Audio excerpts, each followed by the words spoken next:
Hello, everyone. My name is Armando Perez-Carreno, and today we're talking about Agentic AI in the space of a small business. What is Agentic AI? How can it help you? Will it help you? Does it make sense to even explore Agentic AI or AI in general for your small business? That's what we're talking about today, especially if you're outside the tech space. You might be wondering if all this nonsense that people keep talking about actually makes sense for you. Is it relevant? How is it relevant, and how quickly should you jump into it, if at all? So let's first break apart what agentic AI actually is. And let's just search here online to see what Google says. Agentic AI refers to an autonomous system that, unlike passive chatbots, acts independently to achieve complex multi-step goals with minimal human oversight. So if I ask Claude, what is agentic AI? Let's see what it says. So Claude says, and it's thinking because we used Opus because why not? Agentic AI refers to AI systems that can autonomously pursue goals, make decisions, and take actions with minimum human intervention. Basically the same thing, as opposed to traditional AI that simply responds to a single prompt and stops. And of course, here we're using sort of the LLM space, not necessarily AI in general. So AI, speaking in the LLM space, we're talking about ChatGPT, Claude, Gemini, whatever you're using, that you interact by talking to it. You tell it something, gives you something back, etc. So a lot of us have used regular AI chatbots or conversational chatbots like ChatGPT to do tasks, like ask it about something, maybe for a recipe, maybe for something related to work. Maybe we gave it an invoice and asked it to give us information about it. Maybe we gave it a spreadsheet and it helped us understand the spreadsheet. Maybe we gave it a contract and it helped it understand the contract as well. There's many uses for all of these tools, and you can decide what to do with them and whether you like them or not. But what we're doing right now, what we're talking about, is what is the difference between a traditional, and I know it's funny because these just popped out like 2 or 3 years ago. What is the difference between the traditional LLM workflow based flows and agentic AI? So if you've ever used one of the top of the line models that have thinking enabled, some of these models, you will notice that when you ask it to do something, instead of just getting a reply to you, they might go step by step into it. So they might actually be thinking. They're not thinking, but they're processing it and they're going through various iterations before giving you the final response. So they might say, the person is asking me to do this and research this other thing. So I think I need to go and research this first, and then wait, maybe I first need to check if they're sure about whatever, and it might come back to you with something, and then they will continue. And then, oh, I think I need access to this account. And so it will try to get the account or ask you for the account and then do that. So it sort of does multiple steps in one turn instead of it having to always be going back and forth. And so the agentic AI is this idea of allowing the agents more freedom to do more things. We have been transitioning a lot of the specific discrete workflows. So let's say you have an NA10 or a Zapier or a Make.com or anything like that in your business, where somebody or you or someone on your staff or a third-party consultant created a flow where you have these nodes and you receive something from Stripe. Let's say an invoice gets paid and you want that invoice to then be processed and compared against a spreadsheet of your customers. And then you want that information to be put in your QuickBooks account or Xero or whatever you're using. And then from there, you might want it to generate a report automatically. And so you might have all these little steps built in a flow. So whenever something happens, it triggers the flow goes through, extracts information, processes it, simplifies it, summarizes it, whatever you're telling it to do. So it does it in multiple steps, but it's a discrete flow that you have to create. So someone has to go and create these flows. And it's okay, they work really well. But then if you want to do something else, you have to create another flow, which again is okay. But then if something changes, you have to go in and modify it. So you either have to know how these flows work and make adjustments to them, or have someone do it for you. Agentic AI is this idea where you might have a chat window, whether it be Codex, the app itself, or Claude, or Claude Code, or any other various flavors as an app, the mobile app, etc., where you might instead give it skills. And these skills might be things like you have a way to fetch my email, or you have a way to connect to an MCP server, or connect to a tool like QuickBooks, or connect to Stripe, or connect to Google Sheets, whatever that may be. And if you give a tool like this these skills, then you can just have a conversation. So whether you're out and about and you're on your phone, or you're in your computer, you can now just in natural language tell it what you need it to do. So if in that particular moment you just want to tell it, hey, can you get all the invoices from this month and prepare a report for me? Then at that moment, it will read the skill, understand exactly what steps you needed to do, and then go and do them. And there didn't need to be a flow created. It could just go in, figure out the tools that it has access to, get all the data, create the report, and just give it back to you, or even send it to someone else directly in that moment in time. So it's very interesting because it's no longer something that's locked and that can break easily. It's something that is sort of self-evolving or self-healing, some people call it.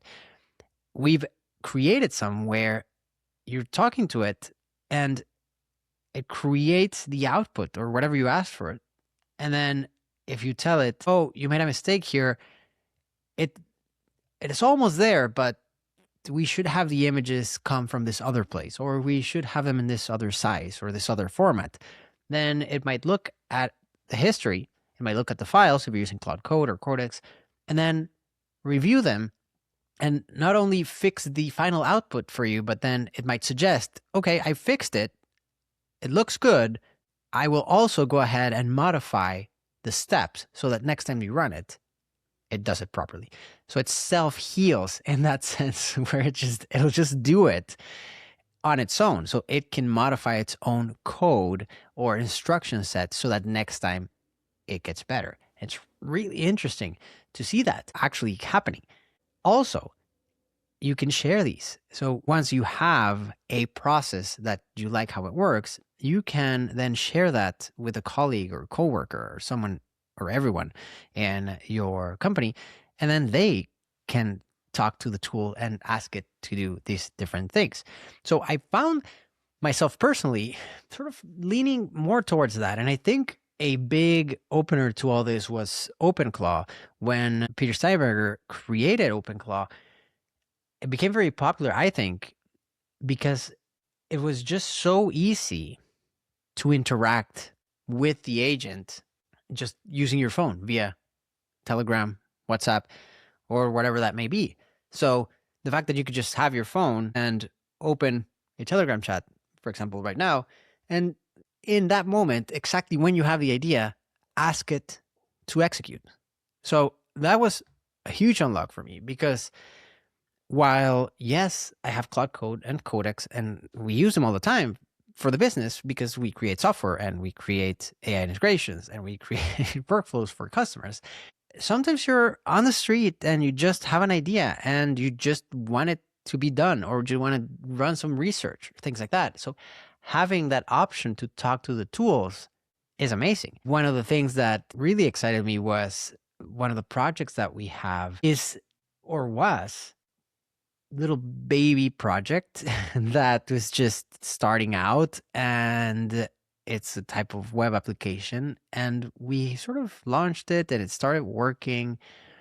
But then having a conversation, we were looking at it and saw, oh, it would be nice if it had a little bar at the top that gave us like top stories, like a ticker or sorts. And I said, hold on. And I just pulled out my phone and I told it, it would be nice if we had a sort of ticker for news or stories at the top. And I just sent that message. And then the thing goes and proactively figures out what I mean and codes it into the tool and then shows me a preview while we're still having the conversation. So that, regardless of side effects or whatever, we'll talk about that in a second. If you are exploring ideas and new interfaces or concepts, etc., it's so neat to be able to just tell it to do something and then pull it up or actually build it and show you what it's going to look like. Now, what's really powerful here is that it actually built it. And since nobody was using it at the time, we didn't mind that it was actually touching the production code. Later on, we added staging and all that, like we do for all our other projects. And now we do previews. But it was so fun to just see it do the thing and fix it. And then, like, even if it made a mistake, we could just say, oh, you went too far, or roll back and do this. It took 1 minute to figure out the issue, roll back, and then no one's the wiser. And of course, it was a hobby project. But you can still have it where you have the guardrails in place to where it only touches staging code or development code. And then you have rules in place so that only the person in charge, who should be in charge, can actually deploy it to production. Right? And this is just talking about software in general. But this works for everything. If you are generating reports, if you are managing stock or inventory, maybe you have multiple systems for your inventory, and you have a warehouse here, a warehouse there.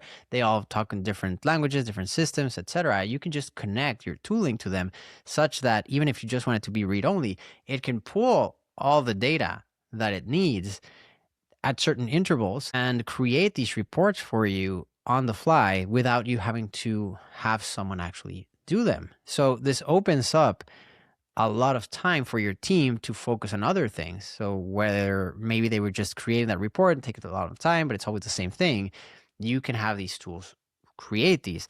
And I'm seeing a transition from needing a web interface or an application interface for everything and to more of I just need to be able to ask it for things and have those things done. And of course, there's still a space for, and will always be space for, some sort of interface, especially for tools that are data rich and you want to see a lot of data at the same time. Yes, we still need interfaces, but voice is an interface. It is still a way to communicate with a computer. And in my opinion, if done properly, you can ask it for the actual thing that you were looking for, and it can provide it to you in a very simple way, even just by talking to you or giving you an image of what that looks like. Then there's absolutely no point in needing to see the spreadsheet.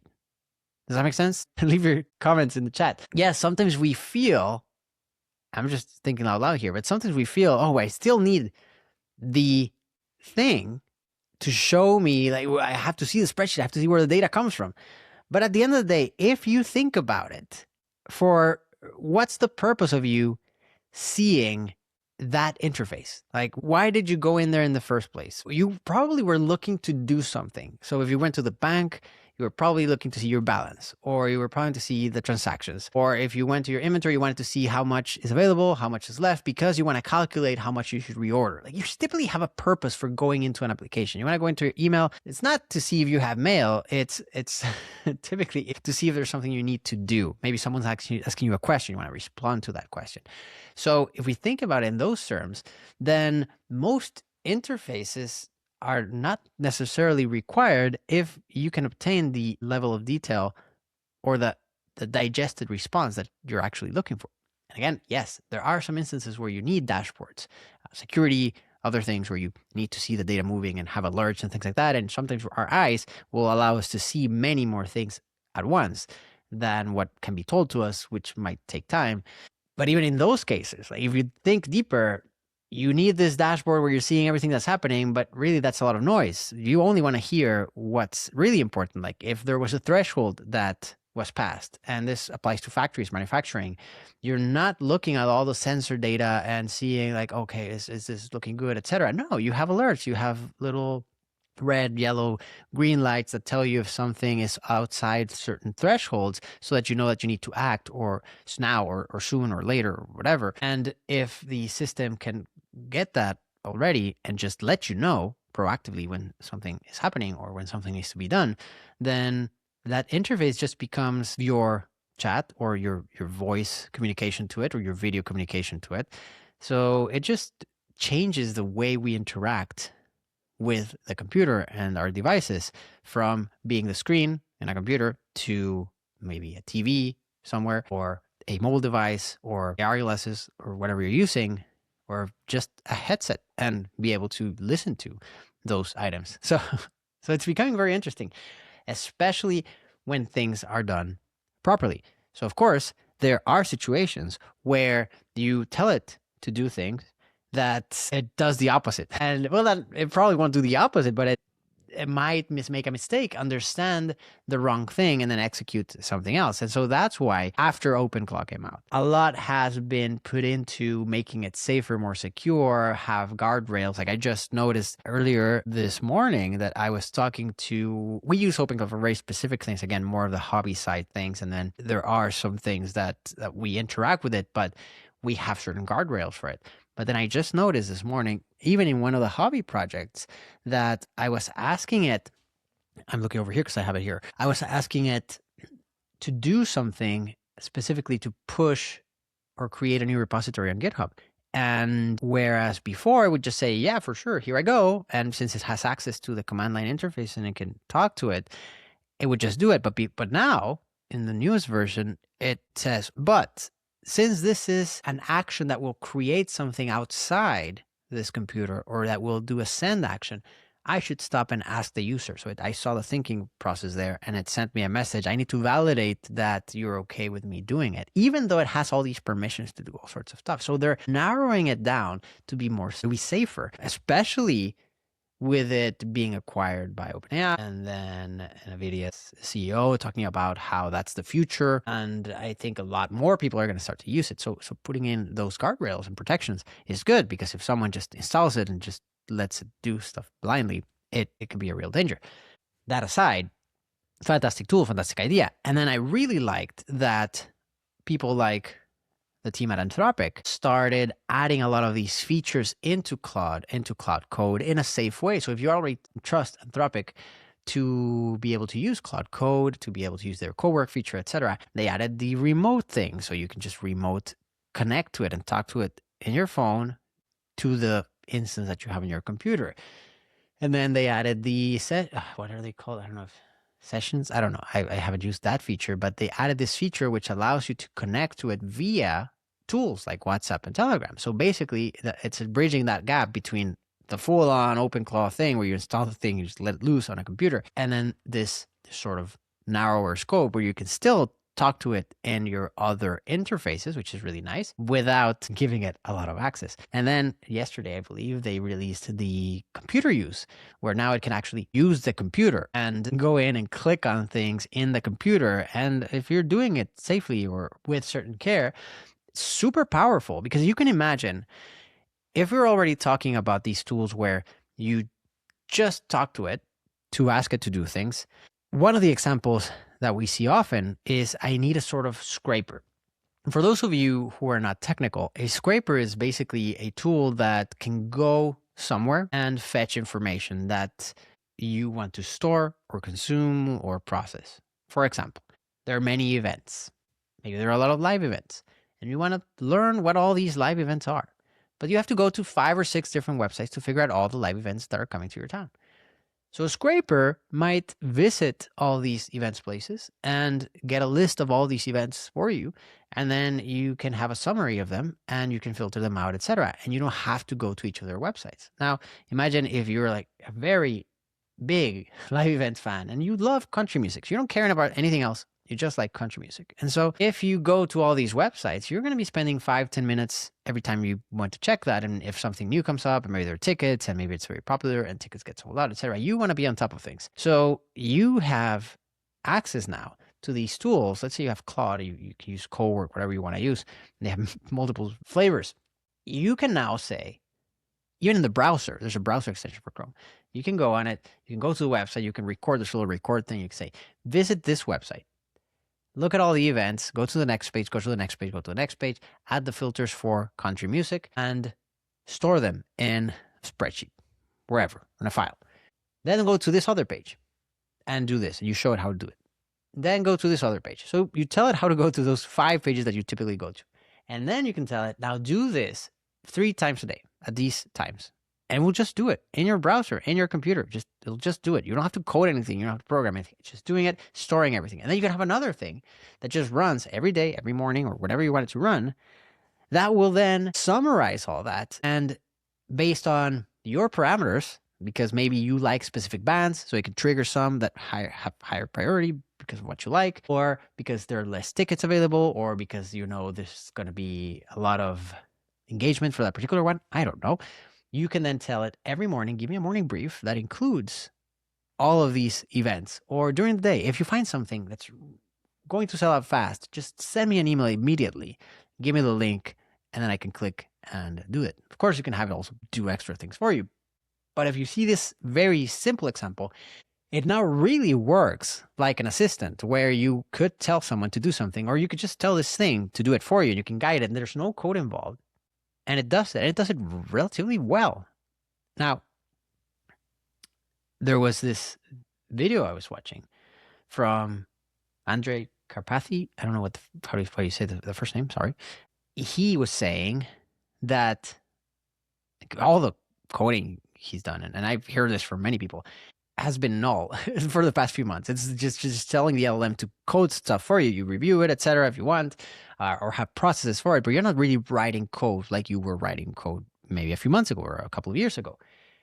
So it's very interesting. But what he was saying is that now, if the thing does not do what you want it to do, it's mostly a skill issue, in the sense that you might not have explained it properly. So the gap now becomes, how talented are you at understanding what you really need and how you explain it to the tool?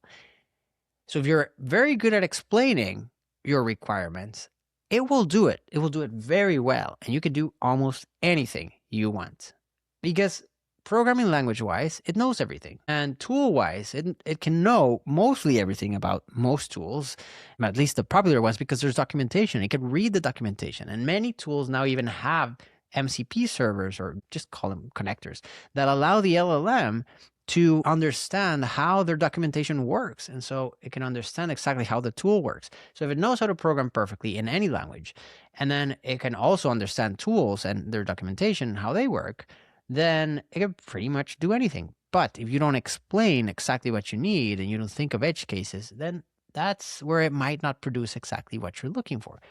So that is really what it's coming down to. It's more of a, how good are you at communicating? And if you are not good at communicating, don't worry. You can also use the AI to help you figure out the things that you don't know.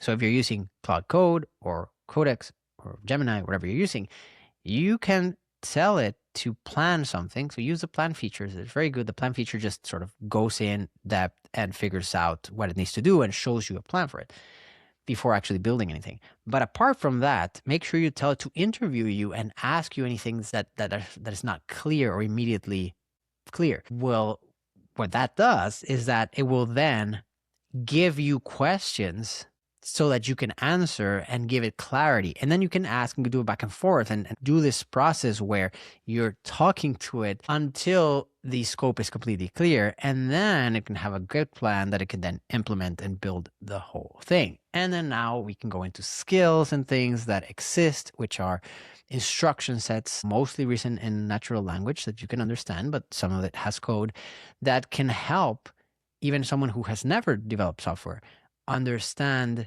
security implications and scalability and things like that. So these extra skills can then be installed, if you're careful from where you get them and all that. That's another conversation. You can then build something and then say, use this skill to make sure the front end is accessible and looks good, etc. And so it goes and adds some extra layer of understanding instructions so that it can build it very nice, and it will make a world of a difference.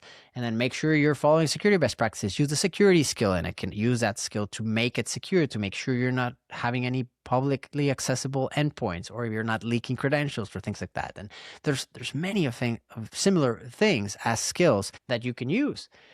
So I've found myself recently, just instead of building or ideating okay, I'm going to build a web app for this thing, for something I want to do, now it's more of a, how can I do an agentic flow where I just talk to my Cloud Code or Codex or OpenCloud, whatever you want to use, and just tell it what I want. So even we built a website that has a lot of content, and a lot of it is brought in from different platforms. But I was building the interface, the admin interface you typically build so that you can add new things or edit things. But then I found myself seeing that it's much easier to just tell it, oh, this event has a typo, can you just fix it? And it'll go in the database, find the event and fix the typo. Or, oh, this seems to be stale data. Can you get the new data from the website? And it'll know which website to go and get and fetch it and process it and put it in the database. And that's it. And you never had to touch the admin interface.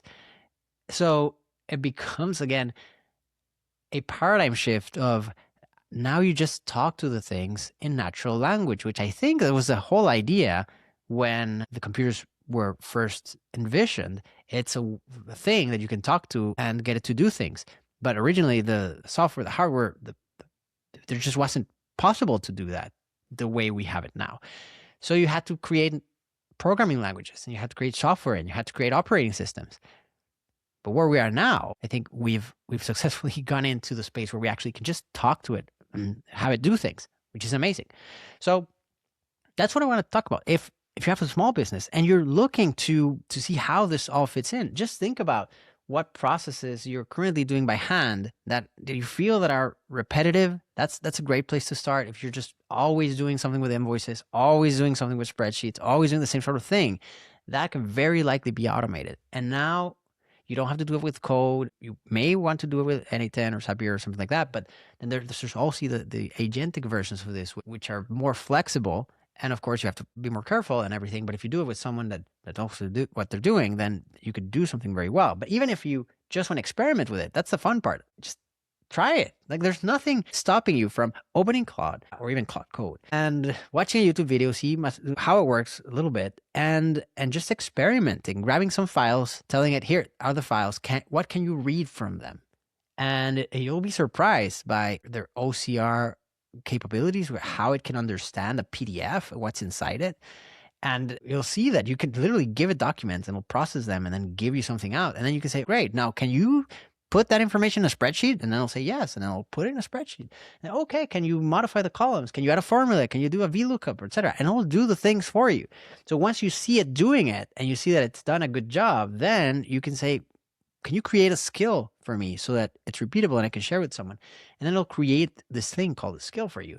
And now you can create a new conversation, no context, nothing. It could be just a blank conversation. You just tell it, I'm going to give you some invoices, please process them, give it that, and that's it. There's nothing else you need to do. It'll understand what you want it to do. And it's incredible. It saves you so much time, but the experience is also better because whether you do it via text in the chat thing, or you do it via WhatsApp or Telegram or whatever that may be, then the experience gives you freedom, if you want freedom, to do other things. So while I'll give you an example. This morning, I may have needed to finish something and sit in my computer to finish it. And that may have taken time from being with our little girls during breakfast time, which is something I don't want to do. And so what I did was I told the agent to do what I needed to do, and I just left it there close by so I could monitor it. And that way I could be with the girls and enjoy breakfast time like we always do every day. And so I would get a ping on my phone if something needed my attention, and I could just go check and see, oh, it's working, everything's doing all right, good. Or I might have to look over and just see, oh, this requires a yes or no input from me. And I would say yes, or I would say no, or change this, and then I will proceed, and it will work for another 20 minutes. And so I can continue with my life activities while the thing works and actually generates something that's generally super well done. It's not like, oh, it made a little vibe coded thing. No, it does actual work, which you'll see if you listen to podcast episodes of people in the software space and see how at these giant companies, their development teams just talking to the LLMs and building things. It is amazing. And again, disclaimer, you have to be careful what you do. There's security implications. Please listen to the Web Talk Show. We have a few episodes on security, AI security, etc. So those are important to listen to and do your research, of course. But like anything, a drill is a fantastic tool. You have to be very careful when using a drill. Not everyone should use a drill. So in that sense, if you have a small business, if you haven't explored even a little bit what an AI agent can do for your business, it's important that you do. And if you have any questions, please send me a message. You can find us on LinkedIn, Twitter, YouTube, of course, but you can't do much there, but you can leave a comment there if you want. And on our website, also Perez-Carreno.com, you can visit us there, leave a comment there. I receive them immediately. I read them all myself. My email inbox is always clean. I read every single email. And it's important that you try just to see what's possible, because you're going to be using it, whether you like it or not, now or in a few months or maybe in a few weeks. That's where we're going. So there's going to be AI everywhere. It doesn't mean it has to be AI slop. It doesn't mean we have to do everything with AI. That's not the point. The point is, like when the computer appeared, you may have not necessarily liked it or understood what it was for, but then you saw the benefit of using the computer versus writing everything down. That doesn't mean I don't write things down. I have a pencil and I still write some things down that I don't want the computer for. And there's a lot of creative ways that we still interact with matter that are better enjoyed without the computer. The same goes for the arts. Of course, you can create music with AI. That's great. I have done it and it's fun. And sometimes you can get an idea out there that you might have not done before, but you had the lyrics, you don't quite know how to put it down in music, and you use an AI tool like what's it called? I don't remember. There's this tool. It's Sono, I think. And yeah, it comes up good. But is it much better, perhaps, to play a real piano versus an electrical keyboard? Yes, I think so. I've always thought so. I have a good keyboard that I've used in theater productions and things. And yes, it sounds good. But do I prefer that over playing a real piano with strings?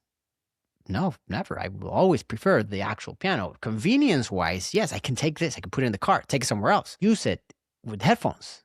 Same goes for a drum set. Is it the same thing? No, it's not. It's very good. But there are things still, I think, that are enjoyed more if you're using the real thing. In terms of music, the analogness of real instruments, I feel, have a much greater enjoyment factor because of the just sheer scope of possible variations in the waveforms. This might seem technical for some, but when you play a note in an instrument, any instrument, real instrument, or with your voice, you are releasing a number of frequencies out in the air, and they sound waves and everything's bouncing around, etc. But when you record that in a digital medium, you are just getting an approximation of that, which may sound very good. And if you use very high quality microphones and very high quality digital to analog to digital converters, yes, it'll sound very good. But it will never sound as good as if you record it into an analog recording medium like tape. If you grab tape, record like an actual tape, reel-to-reel tape, and you record something into it, same thing, and you listen to it, you would be amazed that many people have not had the privilege to listen to that, to listen to an actual analog recording. There's a world of a difference in everything you hear, because we hear only up to a certain number of kilohertz, and everyone's different, but that doesn't mean we don't perceive the rest of it. And so if the approximation algorithm that you're using for your recording is considering that it can filter out everything above 20,000 because you won't hear it, then all of that fidelity is gone. And whether you hear it when you have your little headphones or not, that doesn't mean that you wouldn't have felt the rest of it with your body. And so if you ever have a chance to go to a theater production where they're still using analog consoles, which there are a few, the voice is richer, the instruments are richer, the experience itself is richer. And I say all this, which is not related to AI, because even with AI and how helpful it is, if you say, oh, I'm going to use AI to write everything that I post, all my content, all my blogs, etc., then you're going to run into the same situation. And that's why I'm making the analogy. AI written content, unless you seed it with very good information about how you write and your personal voice and your content and the way you think, etc., it's going to sound generic. It's going to sound like what people call AI slop. I was listening to this video the other day where there were these two musicians in a studio, and they were talking about a study that they made where they figured out why you could hear some of the artifacts and some of these AI generated music. And they dug into it, and it turned out it was because of the sampling. So the way they trained the algorithm was all based on Spotify music or YouTube music or things like that were all pre-compressed. So they were already compressed for listening on these platforms. It wasn't the original master files. And so these artifacts came from the compression. And so it's like compression over compression over compression to then generate something, which sounds good. It's okay. Most people won't realize it, but a musician might. And if they had taken it even from the masters, regardless of it being generated by AI, if they had trained the models on the masters, then the quality of the output of these AI models would be drastically better.